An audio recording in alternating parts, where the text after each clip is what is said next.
ജില്ലാ കളക്ടർ അവരെ ബന്ധപ്പെട്ടിട്ടുണ്ട്. ഇന്ന് രാത്രി ആ ടീം എത്താനുള്ള സംവിധാനം കളക്ടർ രാജസ്ഥാനിൽ നിന്നാണ് അവരുടെ ഒരു സംഘം വരേണ്ടത്, എത്തിക്കാം. അതിൽ മാറ്റം എടുത്ത തീരുമാനം നടപ്പിലാക്കുന്ന കാര്യത്തിൽ വീഴ്ച ഉണ്ടാകില്ല എന്ന് അതിൻ്റെ ഭാഗമായി പറഞ്ഞിട്ടുണ്ട്. നേവിയുമായി ഞങ്ങൾ സംസാരിച്ചിരുന്നു. നേവിയുമായി ഞങ്ങൾ രാവിലെ സംസാരിക്കുമ്പോൾ കേരളത്തിൻ്റെ ബഹുമാനപ്പെട്ട മുഖ്യമന്ത്രി തന്നെ കേന്ദ്ര ഗവൺമെൻറ്റിനും കർണാടക ഗവൺമെൻറ്റിനും നേവിയുടെ പ്രവർത്തനത്തിൽ കൂടുതൽ സാധ്യതകൾ ഉപയോഗപ്പെടുത്താനുള്ള ശ്രമം നടത്തണം എന്ന് അഭ്യർത്ഥിച്ചിരുന്നു. നേവിയുടെ മുങ്ങൽ സംഘം കൂടുതൽ വൈദഗ്ധ്യമുള്ളവരുണ്ടെങ്കിൽ അങ്ങനെ, നേവിയുടെ മറ്റ് ഇടപെടലുകൾക്ക് മറ്റ് സാധ്യതകൾ കൂടുതലുണ്ടെങ്കിൽ അതങ്ങനെ. നമ്മുടെ രാജ്യത്ത് നേവിയുടെ ബേസുകളിൽ ഏറ്റവും നന്നായി ഫലപ്രദമായി ഇടപെടാൻ വേണ്ടി പറ്റുന്ന സംവിധാനങ്ങളുണ്ടെങ്കിൽ ആ സംവിധാനങ്ങളെ കൂടി ഈ രക്ഷാദൗത്യ പ്രവർത്തനത്തിന് വേണ്ടി ഉപയോഗിക്കണം എന്നുള്ള കാര്യം സൂചിപ്പിച്ചിരുന്നു. അത് ഇന്ന് ചർച്ച ചെയ്തു. ഇന്ന് നേവൽ സംഘമായിട്ട് സംസാരിച്ചിട്ടുണ്ട്. നേവൽ ബേസ് ഏറ്റവും മികച്ച നിലയിൽ, ഇനി ഇതിലും നല്ല നിലയിൽ ഡൈവേഴ്സോ അല്ലെങ്കിൽ മറ്റ് സംവിധാനങ്ങളോ ഉണ്ടെങ്കിൽ അത് ആലോചിച്ച് പറയാവുന്നതാണ് എന്നുള്ളത് അറിയിച്ചിട്ടുണ്ട്. അതുപോലെ തന്നെ മറ്റ് ചില മേഖലകളിലുള്ളവരുമായി സംസാരിച്ചു. അങ്ങനെ സംസാരിക്കുമ്പോൾ അതിൽ പ്രധാനമായും ഇവിടെ തന്നെ മത്സ്യത്തൊഴിലാളികളുടെ മുങ്ങൽ സംഘമുണ്ട്. അവർ വളരെ കോൺഫിഡൻ്റ് ആണ്. അവരൊരു 8 അംഗ സംഘമുണ്ട്. ആ 8 അംഗ സംഘം അതുമായി ബന്ധപ്പെട്ട് കാര്യങ്ങൾ ചെയ്യാൻ തയ്യാറാണ് എന്നുള്ളത് അറിയിച്ചിട്ടുണ്ട്. അത് ബഹുമാനപ്പെട്ട കലക്ടർ തന്നെ അക്കാര്യം പറയും. അവരെ കൂടി ഉപയോഗപ്പെടുത്തി മുന്നോട്ട് പോകാമെന്നുള്ളത് സൂചിപ്പിച്ചു. തഗ് ബോട്ട് സംവിധാനത്തെ ഉപയോഗപ്പെടുത്താൻ എങ്ങനെ സാധിക്കും? തഗ് ബോട്ടിന് നങ്കൂരമിടാൻ കഴിയും. ബോട്ടിൽ നിന്നും മുങ്ങൽ വിദഗ്ധർ വന്നു പോകുന്ന നിലയിലേക്കുള്ള തഗ് ബോട്ടിൻ്റെ സംവിധാനത്തെ എങ്ങനെ നമുക്ക് ഉപയോഗപ്പെടുത്താൻ വേണ്ടി പറ്റുമെന്നുള്ളത് പൊതുവേ ഞങ്ങൾ ചർച്ച ചെയ്തിട്ടുണ്ട്. അതിൻ്റെ ഭാഗമായി ഇന്നലെയും ഇന്നുമായിട്ടുള്ള തഗ് ബോട്ട് സംവിധാനം ഇവിടെ അധികം വൈകാതെ തന്നെ വരും എന്നുള്ളതാണ്. ഇവിടുത്തെ പ്രാദേശിക മത്സ്യത്തൊഴിലാളികളുടെ കൂടി സഹകരണത്തോടു കൂടി പോകാൻ വേണ്ടി സാധിക്കുമെന്നുള്ളതാണ്. കദംബ നേവൽ ബേസിൻ്റെ പ്രധാനപ്പെട്ട ഉദ്യോഗസ്ഥൻ ഫ്ലാഗ് ഓഫീസറുമായി ചർച്ച ചെയ്തു. അതിൻ്റെ ഭാഗമായി മറ്റിടങ്ങളിൽ ഇതിൻ്റെ എന്തെങ്കിലും സാധ്യതകൾ നേവൽ ബേസിൽ നമ്മുടെ രാജ്യത്തിൻ്റെ മറ്റ് സംവിധാനങ്ങൾ, നമുക്കറിയാം രാജ്യത്ത് പ്രധാനപ്പെട്ട വളരെ പ്രസിദ്ധമായ നേവൽ ബേസുകളുണ്ട്. അവിടെയുള്ള എന്തെങ്കിലും സംവിധാനങ്ങൾ നമുക്കിങ്ങോട്ട് കൊണ്ടുവരാനോ ഇടപെടാനോ സാധിക്കുന്നുണ്ടെങ്കിൽ അത് പരിശോധിക്കണം, അതിനിടപെടണമെന്നുള്ള കാര്യം ഞങ്ങൾ ശ്രദ്ധപ്പെടുത്തിയിട്ടുണ്ട്. ബഹുമാനിയായ ജില്ലാ കളക്ടർ ശ്രദ്ധപ്പെടുത്തി.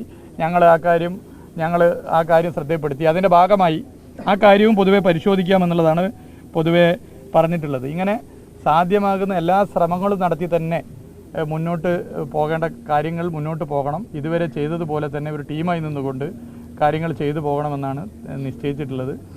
നമ്മുടെ രാജ്യത്തെ ഏത് സംവിധാനവും ഈ രക്ഷാദൗത്യ പ്രവർത്തനം മുന്നോട്ട് കൊണ്ടുവരുന്നതിന് ഇങ്ങോട്ട് കൊണ്ടുവരണം എന്നുള്ള നിലപാടാണ് കേരള സംസ്ഥാന സർക്കാർ അറിയിച്ചിട്ടുള്ളത്. അതിനോട് പൊതുവെ എല്ലാവരും യോജിച്ചുകൊണ്ടാണ് മുന്നോട്ട് പോകുന്നത്. നമുക്ക് സാധ്യമാകുന്ന കാര്യങ്ങൾ ചെയ്യാം. യോഗം എടുക്കുന്ന തീരുമാനങ്ങൾ, ആ തീരുമാനങ്ങൾ നടപ്പിലാക്കുന്ന കാര്യത്തിൽ ഒരു വിട്ടുവീഴ്ചയും ചെയ്യാൻ വേണ്ടി പറ്റില്ല എന്നുള്ളതും പൊതുവെ ഞങ്ങൾ അറിയിച്ചു.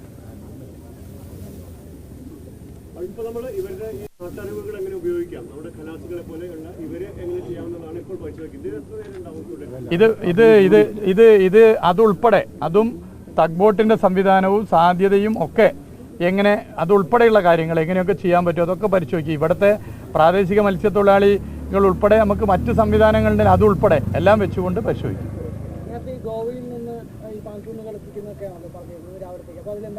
അല്ല, അത് കലക്ടർ പറയും. അതുമായി ബന്ധപ്പെട്ട് കലക്ടർ പറയും. ഇന്നലെ അങ്ങനെ ഉറപ്പിച്ച് നിശ്ചയിച്ചതായിരുന്നു. അതിൽ ചെറിയ തടസ്സം വന്നു. അപ്പോൾ അത് സാധ്യമാകുമോ ഇല്ലയോ എന്നൊക്കെയുള്ള പ്രയാസം രാവിലത്തെ മീറ്റിങ്ങിൽ ചർച്ച ചെയ്തിരുന്നു. ഒരു തരത്തിൽ അതിൽ വിട്ടുവീഴ്ച ചെയ്യാൻ വേണ്ടി പറ്റില്ല. പാന്തൂൺ കൊണ്ടുവരണമെന്ന് നമ്മൾ മീറ്റിങ്ങിലെടുത്ത തീരുമാനമാണ്. അത് സാധ്യമാക്കണമെന്നുള്ള അഭിപ്രായം ഞങ്ങൾ പറഞ്ഞിട്ടുണ്ട്. അത് ബഹുമാനിയായ കലക്ടർ ഇടപെട്ടിട്ടുണ്ട്. ഇപ്പോൾ രാജസ്ഥാനിൽ നിന്നൊരു സംഘം ഇതുമായി ബന്ധപ്പെട്ട് വരും എന്നുള്ളത് അറിയിച്ചിട്ടുണ്ട്. അത് ടെക്നിക്കലായിട്ടുള്ള ചില വിഷയങ്ങൾ പറഞ്ഞിട്ടുണ്ട്.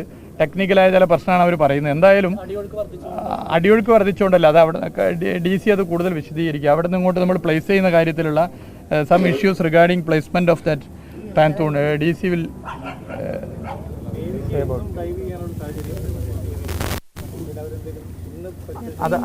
അതിലാണ് ഒരു പ്രധാന സ്ഥാനം. ഇവിടെയുള്ള നേവൽ ബേസ് ആണല്ലോ ഇപ്പോൾ ഇത് ചെയ്യുന്നത്.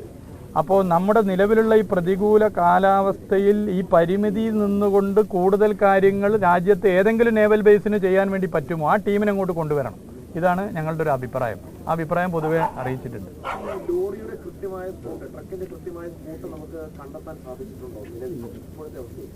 അല്ല, അതിൻ്റെ കാര്യങ്ങൾ നേരത്തെ നമ്മൾ പറഞ്ഞതാണ്. DC കൂടി പറയുമ്പോൾ അത് നിങ്ങൾക്ക് വ്യക്തമാവും. യോഗ തീരുമാനങ്ങൾ എന്തായാലും ശക്തമായി നടപ്പാക്കണം എന്നാണ് നമ്മൾ യോഗ തീരുമാനങ്ങൾ ശക്തമായി നടപ്പാക്കണം. തീർച്ചയായിട്ടും നമ്മൾ യോഗത്തിൽ എല്ലാ കാര്യങ്ങളും ആലോചിച്ചിട്ട് ചർച്ച ചെയ്തിട്ടാണല്ലോ തീരുമാനിക്കുക. അങ്ങനെ ഒരു തീരുമാനം കൈക്കൊണ്ടാൽ ആ തീരുമാനത്തിൽ പിന്നെ പിറകോട്ട് പോകുന്ന സ്ഥിതി ഉണ്ടാവരുത്. എല്ലാ വശവും പരിശോധിച്ച് നമ്മൾ എടുക്കുന്ന ഒരു തീരുമാനത്തിൽ ഒരു തരത്തിലും പിന്നെ അതിന് പിറകോട്ട് പോകുന്ന സ്ഥിതി ഉണ്ടാവരുത്. അത് ഞങ്ങളിന്ന് യോഗത്തിൽ ഞങ്ങളുടെ നിലപാടെന്നുള്ളതിൽ പറഞ്ഞിട്ടുണ്ട്. അല്ല, നേവൽ ഉന്നത ഉദ്യോഗസ്ഥരോട് ഞങ്ങൾ ആവശ്യപ്പെട്ടൊരു കാര്യം, ഇപ്പോൾ മുങ്ങൽ ഡൈവേഴ്സ് ആയാലും നേവിയുടെ മറ്റ് സാധ്യതകളായാലും ഇന്ത്യയിൽ ഒരുപാട് വളരെ പ്രധാനപ്പെട്ട നേവൽ ബേസ് ഉള്ളതുണ്ട്. നമുക്കറിയാം, ഞാൻ ഓരോന്നിൻ്റെ പ്രത്യേകിച്ച് പേര് പറയേണ്ടതില്ല.